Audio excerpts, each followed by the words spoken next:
చేసే పనిని దైవంగా భావించి బాధ్యతగా నిర్వహించాలని మధ్యాహ్న భోజన పథకం జిల్లా అసిస్టెంట్ డైరెక్టర్ నక్కా సురేష్ అన్నారు. మండపేట మండలం తాపేశ్వరం పోలిశెట్టి సత్యరాజు నాగభూషణం హైస్కూల్లో నిర్వహించిన మధ్యాహ్న భోజన పథకం కార్మికుల ట్రైనింగ్ క్యాంప్లో ఆయన పాల్గొని మాట్లాడారు. ఈ సందర్భంగా ఆయన మాట్లాడుతూ గత నెలలో 21 నుండి 24 వరకు సీసీహెచ్లకు సంబంధించి విజయవాడలో ట్రైనింగ్ ఇవ్వడం జరిగిందన్నారు. రాష్ట్ర వ్యాప్తంగా రుచికరమైన భోజనాన్ని విద్యార్థులకు అందించాలనే ఉద్దేశంతో ఆ ట్రైనింగ్ నిర్వహించడం జరిగిందన్నారు. అంతేకాకుండా తిరుపతికి సంబంధించిన తాజ్ హోటల్ నిర్వాహకులతో సోమవారం నుండి శనివారం వరకు స్కూల్లో భోజనం మెనూ ఏ విధంగా ఉండాలి అనే దానిపై వారితో వీడియోలు రూపొందించి వాటి ద్వారా వివరించడం జరిగిందన్నారు. అయితే విజయవాడ ట్రైనింగ్లో పాల్గొన్న వారు మండలాల వారీగా మధ్యాహ్న భోజన పథకం వండుతున్న వారికి ట్రైనింగ్ ఇవ్వడం జరుగుతుందన్నారు. దానిలో భాగంగానే ఈ రోజు మండపేట మండలంలోని 67 పాఠశాలలకు సంబంధించిన 132 మంది మధ్యాహ్న భోజన పథకం వండే వారికి ట్రైనింగ్ క్లాసులు ఏర్పాటు చేయడం జరిగిందన్నారు. ఈ కార్యక్రమంలో భాగంగా వారికి కొన్ని సూచనలు ఇవ్వడం జరిగిందన్నారు. ప్రతి ఒక్క విద్యార్థి తప్పనిసరిగా పాఠశాలలో భోజనం చేసే విధంగా చూసుకోవాలన్నారు. అదేవిధంగా వంట కేవలం గ్యాస్ పొయ్యిల మీద మాత్రమే వండాలని, కట్టెల పొయ్యి మీద చేయకూడదని సూచించారు.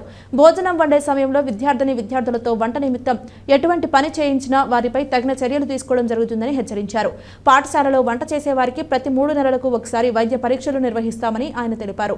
ఈ కార్యక్రమంలో రామచంద్రాపురం డివిజన్ ఉప విద్యాశాఖ అధికారి శ్రీపాద లక్ష్మీ నరసింహపణి, మండల విద్యాశాఖ అధికారులు నాయుడు రామచంద్రరావు, సిహెచ్ సోమిరెడ్డి, పాఠశాల ప్రధానోపాధ్యాయులు సురేంద్ర, ఆర్పి సీతారామం, మాధురి, శేషారావు, రామభద్ర, నారాయణరావు, వెంకటలక్ష్మి తదితరులు పాల్గొన్నారు.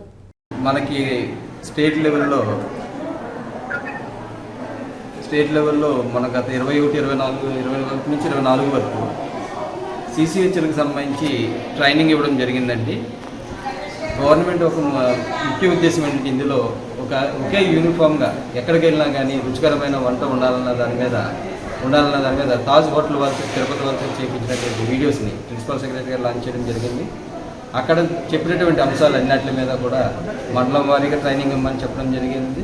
సో డైరెక్టర్ గారు ఇచ్చినటువంటి ఆదేశాల ప్రకారం, డిఈఓ గారు ఇచ్చినటువంటి ఆదేశాల ప్రకారం ప్రతి మండలంలోనూ కూడా ఆ మండలంలో ఉన్నటువంటి సీసీహెచ్ ఏ విధంగా చేయాలి వంట ఏదన్నది తిరుపతి వాళ్ళు తాజ్ వాళ్ళు ఇచ్చినటువంటి వీడియోస్ని ప్రదర్శించడం జరుగుతుంది. అలాగే ఇక్కడ కుకింగ్ కాంపిటీషన్స్ కూడా పెట్టడం జరుగుతుంది. తర్వాత మధ్యాహ్న భోజన పథకంలో ఏదైతే ఈ అమలు చేసినటువంటి మెనూలు ఏమైతే ఉన్నాయో అన్నీ కూడా ఒకే విధంగా ఉండాలన్న అంశం మీద ఇక ట్రైనింగ్ ఇవ్వడం జరుగుతుందండి. అలాగే డిజాస్టర్ మేనేజ్మెంట్ మీద కూడా ట్రైనింగ్ ఇవ్వడం జరుగుతుంది.